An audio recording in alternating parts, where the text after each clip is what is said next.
शहीदों की चिताओं पर लगेंगे हर वर्ष मेले, वतन पे मिटने वालों का यही बाकी निशान होगा। सरफरोशी की तमन्ना अब हमारे दिल में है, देखना है जोर कितना बाजुएं कातिल में है।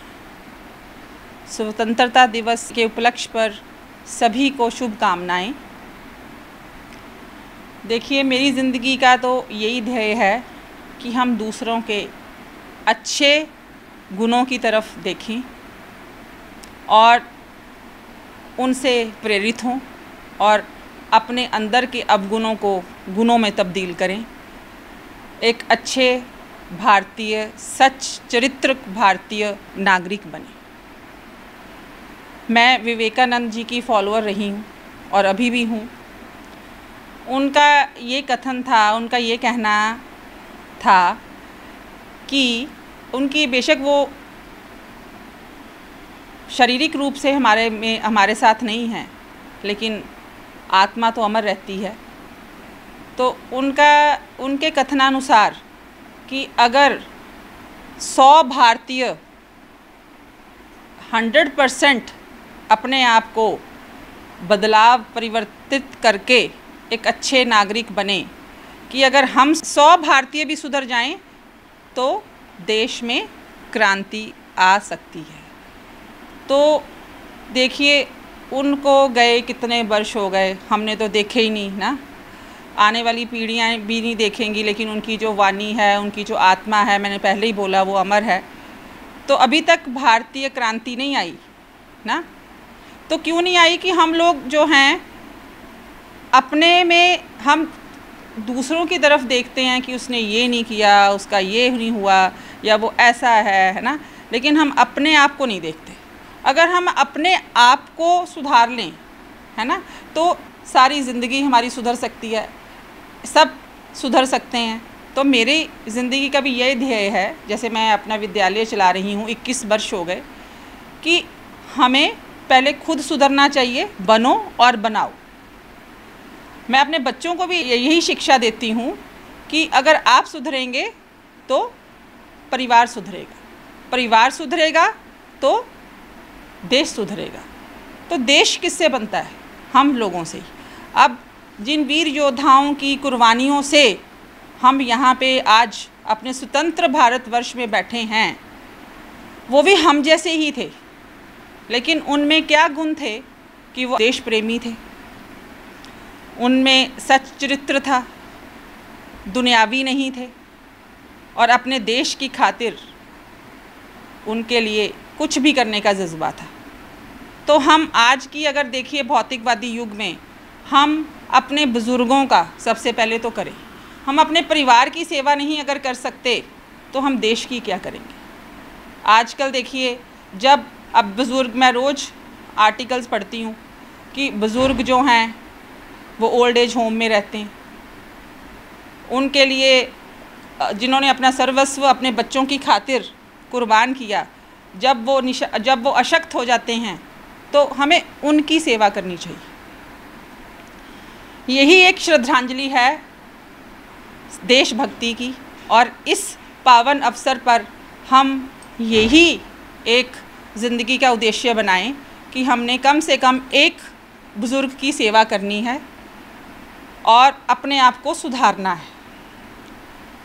तभी भारतवर्ष की उन्नति, प्रगति, अभी भी ऐसी बात नहीं है, हमारी जो है देश प्रगति की तरफ अग्रसर है, लेकिन आजकल अगर हम देखें कि भौतिकता बहुत ज़्यादा बलीभूत हो रही।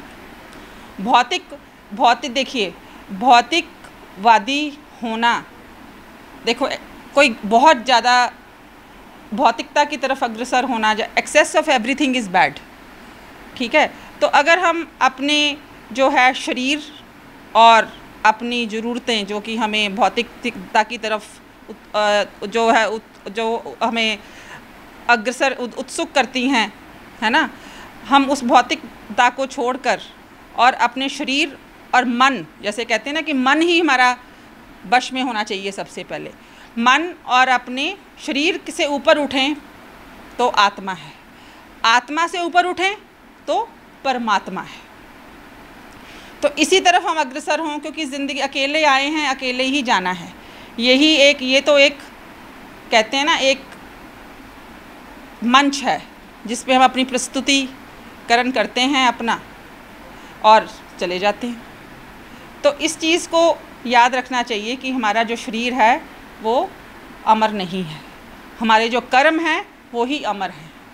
तो इस स्वतंत्रता दिवस पर हमें यही प्रण लेना चाहिए कि हम ईमानदारी से, सच्चित्रता से और सेवा भाव से हम अपनी ज़िंदगी का जीवन यापन करें।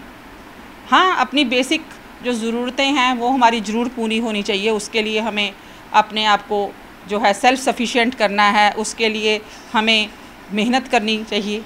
जैसे अब बच्चे हैं मेरे स्कूल में विद छोटे छोटे, अब मैं उनको यही शिक्षा देती हूँ कि अपने आप को आप इंडिपेंडेंट करिए, इंडिपेंडेंट, आत्मनिर्भरता हो तो हम तभी अपने परिवार को देख सकते हैं, तभी हम देश का भला कर सकते हैं।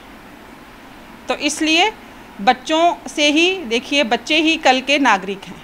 तो अगर हम बच्चों को सुसंस्कारित करें और बच्चों को ही देखिए, अब जैसे हमने सोचा था कि हमें पैंडेमिक का सामना करना पड़ेगा, अब उसमें भी हम जो लोग, कई ऐसे लोग हैं जो कि जिनको खाने के लिए साधन भी नहीं हैं, तो हमें उनकी भी मदद करनी चाहिए, निःशुल्क शिक्षा देनी चाहिए। अब पिछले साल मैंने जितना हो सकता था अपने स्कूल के अभिभावकों का, बच्चों का अच्छा सोचा, लेकिन ये है कि और सभी को भी प्रेरित होना चाहिए कि मैंने पहले ही बताया कि हमें कम से कम ये अपनी ज़िंदगी का ध्येय करना चाहिए, ये ज़िंदगी का मकसद लेना चाहिए कि हमने एक बुज़ुर्ग की सेवा ज़रूर करनी है और अपने घर में सुख शांति रखनी है और पेशेंस रखनी है, तभी हम कुछ आगे बढ़ सकते हैं। एक जो है हम में अगर सहन शक्ति की भावना है, और आजकल देखिए नशे, हमारे जो आजकल की युवा पीढ़ी है वो नशों की तरफ अग्रसर हो रही है, तो वही कहते हैं ना कि अपने दिल को मारना पड़ता है, अपने मन को आत्मसंयम बहुत ज़रूरी है। जो आजकल की ज़रूरत है उसमें ये है कि आत्मसंयम होना चाहिए और ये सोच होनी चाहिए कि हमें अपने आप को आत्मनिर्भर करना है और अपने बड़ों की सेवा करनी चाहिए। जय हिंद, जय भारत।